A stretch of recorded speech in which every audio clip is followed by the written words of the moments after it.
ہم تمہاری دھمکیوں سے خوف کھا سکتے نہیں، ہم تمہاری دھمکیوں سے خوف کھا سکتے نہیں، ظلم کے آگے کبھی اپنا سر جھکا سکتے نہیں۔ کوئی اگر صلح کے پھولوں کو پیروں سے کچل ڈالے، کوئی اگر صلح کے پھولوں کو پیروں سے کچل ڈالے تو شاخ گل کی ہر پتی پہ قتل عام لکھ دینا۔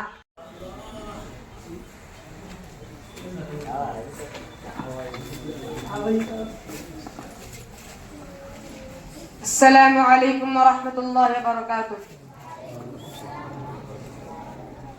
الحمد للہ ولیہ والصلاة والسلام علی نبیہ محمد وعلى آلہ واصحابہ اجمعین، اما بعد فاعوذ باللہ من الشیطان الرجیم، بسم اللہ الرحمن الرحیم۔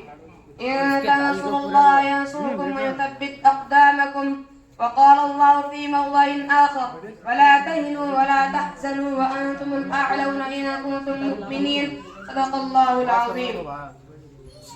جب گلستان کو خون کی ضرورت پڑی، جب گلستان کو خون کی ضرورت پڑی، سب سے پہلے ہی گردن ہماری کٹی۔ اب کہتے ہیں کہ ہم سے اہل چمن، یہ چمن ہمارا ہے تمہارا نہیں۔ ملت اسلامیہ کے پاسبانوں، آج میں آپ حضرات کے سامنے ہندوستان کے مسلمانوں پر ہونے والی سیاسی ظلم و ستم اور دین اسلام جڑ سے ختم کرنے کی ناپاک گنہونی سازش اور کوشش کے موضوع پر چند باتیں عرض کرنا چاہتا ہوں۔ امید ہے کہ بغور سماعت فرمائیں گے۔ وہ ہندوستان جس کے حریت کے باغ کو مسلمانوں نے اپنے خون جگر سے سینچا تھا، وہ ہندوستان جس کی آزادی کے خاطر بحرنائے آشنائے ساحل میں کود پڑے تھے، وہ موجوں سے کھیلتے ہوئے منجد ہار تک جا پہنچے تھے، بے پناہ قربانیوں کے ذریعے اس کو پروان چڑھایا تھا۔ آج اسی ہندوستان نے مسلمانوں کو طرح طرح کی اذیت اور تکلیفیں پہنچائی جا رہی ہے۔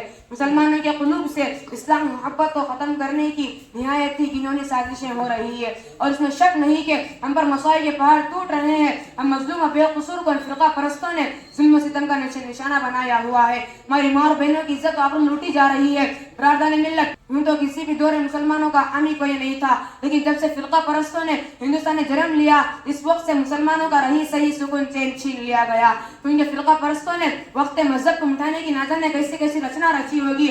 اور تو کریں، آج ہندوستان کے مدارس و مکاتب مساجد کو ختم کرنے کی کوششیں کی جا رہی ہے۔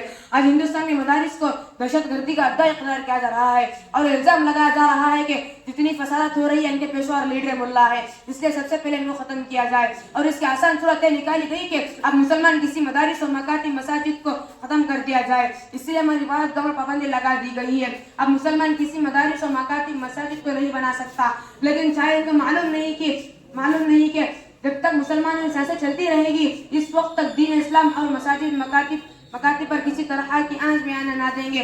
ہم تمہاری دھمکیوں سے خوف کھا سکتے نہیں، ہم تمہاری دھمکیوں سے خوف کھا سکتے نہیں، ظلم کے آگے کبھی اپنا سر جھکا سکتے نہیں، اور ہے یہی تاریخ ہے اپنا فلسفہ، ہم زمانے میں ابھرتے ہیں سدا۔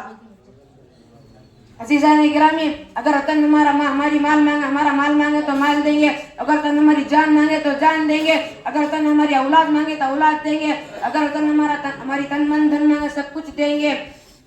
سب سے پہلے حضرت شاہ عبدالعزیز صاحب رحمۃ اللہ علیہ میدان جہاد میں بے ہچک کود پڑے تھے۔ افضل جہاد کلمت حق عند سلطان جائر، جذبہ پیکرا سے سرشار ہو کر ہندوستان میں دارالحرب ہونے فتویٰ دیا اور انگریزوں کے خلاف معظم قائم کیا، اور اس پر تہیہ کر لیا تھا کہ غلامی کی زنجیر کے ٹکڑے ٹکڑے کر کے ہی دم لیں گے۔ اس کے نتیجے میں مسلمانوں کو مصائب و مشکلات کے کن کن مراحل و دشوار گزر گھاٹیوں اور وادیوں سے گزرنا پڑا، اور تاریخ ایک المناک باب ہے۔ ٹل نہ سکتے تھے اگر جنگ میں بھی اڑ جاتے تھے، ٹل نہ سکتے تھے اگر جنگ میں بھی اڑ جاتے تھے، پاؤں شیروں کے بھی میدان سے اکھڑ جاتے تھے، جو سرکش ہوا کوئی تو بگڑ جاتے تھے، تیغ کیا چیز ہے ہم توپ سے لڑ جاتے تھے۔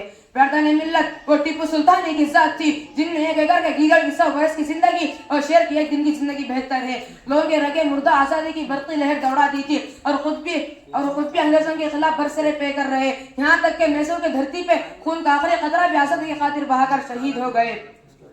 اگر یہ مسلم قائنہ قافلہ غلام ہندوستان کے پرپیچ اور بھیانک جنگل آزادی کی شاہراہ بنانے غرض سے سرگرم سفر نہ ہوتا تو ایک تنگ نظر احسان فراموش غداروں جو ہم سے وفاداری کا سند مانگتے ہیں، ان غداروں سے میں کہتا ہوں، ہم ہیں غدار تو پابند وفا تم بھی نہیں، ہم ہیں غدار تو پابند وفا تم بھی نہیں، اپنی کثرت پہ نہ اتراؤ خدا تم بھی نہیں۔